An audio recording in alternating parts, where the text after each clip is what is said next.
گاهی اوقات لبه پیاله یا همون کاسه ما بیش از اندازه بزرگ یا به اصطلاح گشاد میشه. برای رفع این موضوع ما میایم دور تا دور دیواره رو به اندازه فاصله های متناسب یه حالت وی شکل میبریم.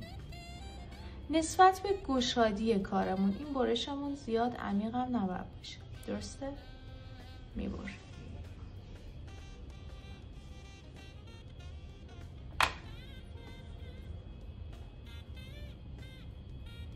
با فشار کم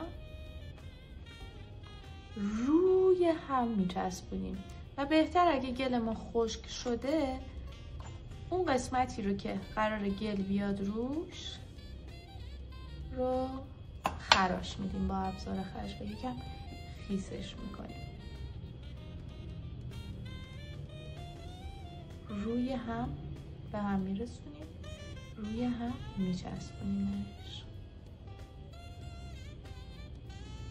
و دقیقاً درون هم محوش میکنیم. میتونیم باز هم اینجا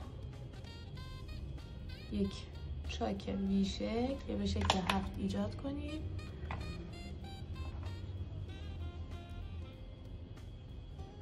این قسمت رو خراش بدیم و